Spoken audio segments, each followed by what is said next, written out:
Hey, what's up, everybody? True Boxing here. Thank you for coming back to get hit with the truth. So today we're doing a what's next on reigning undefeated WBC lightweight champion Shakur Stevenson, following his convincing but kind of lackluster 12-round unanimous decision over Artem Harutyunyan on the July 6th ESPN card in the main event. Now, before we get into that, if you could smash the like button, leave a comment, or subscribe to the channel, I really do appreciate any and all support that I can get as I continue to build my channel here. So, Shakur Stevenson, following this victory over Harutyunyan, good solid performance out of him in terms of winning the fight convincingly. But, people are not some people are not understanding the criticism. And you got guys like Tim Bradley who say, oh, well, Floyd Mayweather just stood back and played defense and boxed also. And look at how big he was. People forget that the first half of most of the first part of Floyd Mayweather's career, he was a boxer puncher that was knocking most people out because he was actually risking and fighting. He did not start this defensive style of fighting until he really moved up to welterweight. Even at 140, when he fought Arturo Gatti, he absolutely dominated Gatti and stopped him. When he became a welterweight, he took less risk. Part of it was because he's fighting naturally bigger guys. Didn't want to get caught. I get that. To an extent, I felt like he could have knocked more guys out at that weight class. And anything above that weight class. But, that's the way he decided to fight, guys. That's the way he was in his second half, and it was also because of hand injuries, So, but he had already established himself as the pound-for-pound king and a legitimate moneymaker before he became that defensive fighter. So, people, and Shakur Stevenson, guys like that, they want to build themselves up. They can only do that by fighting the best guys, and they can only get the best guys to fight them by those guys believing that they actually have a chance to beat that guy without him just playing fucking defense the whole fight. So, people need to really understand that we are living in an offensive era of boxing now. Fans, even judges, are starting to favor the offense. You got to take more risk. And that's all I'm saying about Shakur, because the fights that he has taken risk, Jamel Herring, Oscar Valdez, those fights where he took risk and he finishes opponents or completely overwhelmingly dominates opponents in terms of he beat them up. There was no complaints there. He looked great. He looked fantastic. And I think if he just does that, takes a little bit more risk every fight, he could probably, he increases his chances of finishing his opponents, and then that's all she wrote. But now, what's next for Shakur Stevenson? We look at the top 10 at lightweight, and we start with the guy that just took himself off the table, Vasily Lomachenko, the IBF champion. Vasily wasn't really interested in fighting Shakur anyways, but now that he's taken himself off the table, that's going to create a bunch of guys falling together to fight. Shakur's done with Top Rank now. So as I said, the fight with Vasily probably wasn't even an option, but it does create different opportunities. So let's see. Gervonta Tank Davis is next, the WBA champion. I don't believe Tank wants to fight Shakur yet, or maybe at all, but it's definitely not next. I think Tank is going to stay in-house with the PBC, fight one of the other guys next, or move up to 140 even to become a champ there, and then entertain this fight next year. So I'm not seeing Tank Davis. Then you got Jermaine Ortiz. Interesting matchup. I think it's a fight that Shakur can get if he can't get anything else. Jermaine Ortiz just moved up and fought Lopez, Teofimo Lopez in February. He came up short. I think Ortiz would want to get another opportunity, and I think he probably would cash in on a fight with Shakur and not really have any fear of it, because he's a boxer himself, but also,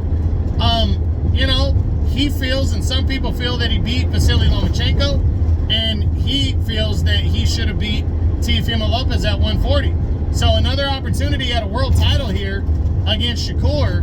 I think Jermaine Ortiz would jump all over that. So I do think Ortiz is a possibility. Then you got WBO champion Dennis Berianchik. Definitely a possibility if Shakur, at least for his next fight, signs a contract with Top Rank, because that's where Berianchik is. And I think the possibility is there, unless Shakur really just does not want to return to Top Rank by any means.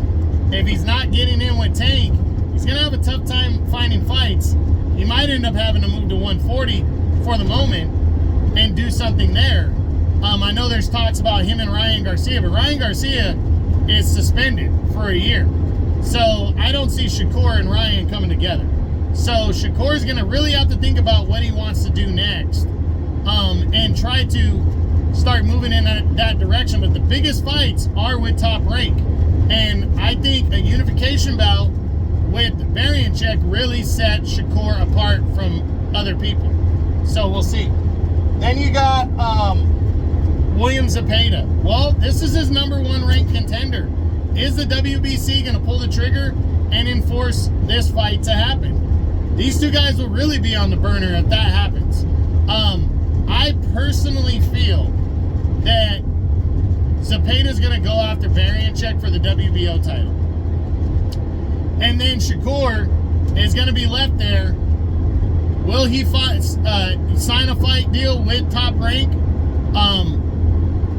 even for one fight, to fight one of their contenders?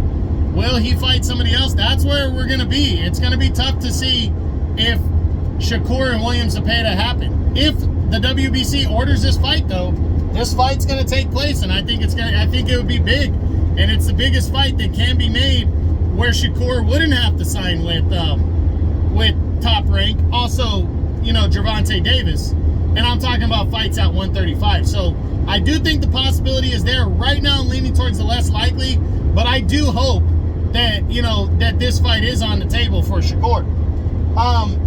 Then you got Raymond Murataya. Again, if Shakur decides that he wants to sign a one-fight deal or renegotiate a deal with Top Rank, then Raymond Murataya could be one of the guys, maybe the guy that he fights. We'll see. We'll see what he decides to do going forward as a free agent. Then there's Frank Martin, former world title challenger. Could have had the fight with Shakur last year. He pulled out of it. Frank Martin lost to Gervonta Tank Davis. If Shakur signs with the PBC, I think a fight with Frank Martin is very possible.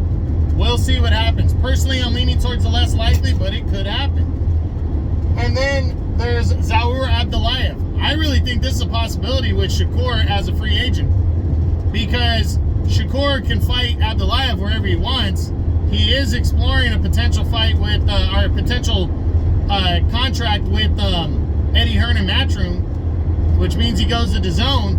And then I think that increases the chances of a fight with Abdullayev. Sorry, guys, bit my tongue for a minute there. Then you got George Kambosos Jr. I know Kambosos talked shit about Stevenson. Stevenson said he would go to Australia, but what's the point? There would be no point in that. Stevenson wouldn't gain any kind of credit for beating Kambosos. And then after the way Lomachenko handled Kambosos, it'd almost be a comparison there. But then again, that might work in his favor if he doesn't look as good against Kambosos in beating him as Lomachenko did. It might up the ante for Lomachenko and him to fight. But I'm just leaning towards the less likely on this one. I don't see it. Other guys, Keyshawn Davis, I don't think so. Top Rank, I don't know if he wants to re-sign with Top Rank. Floyd Schofield, I not next anyways, but definitely could be a possibility moving forward. Edwin De Los Santos in a rematch, I don't think anybody would really want that, but De Los Santos is with the PBC, and if Shakur long-term plan wants to fight Tank, he'd have to fight PBC guys, and De Los Santos is one of the top PBC guys at lightweight. So maybe just to right the wrong and leave no doubt, but I don't know. I have to lean towards the less likely there. Chan Tonson, I don't see that one.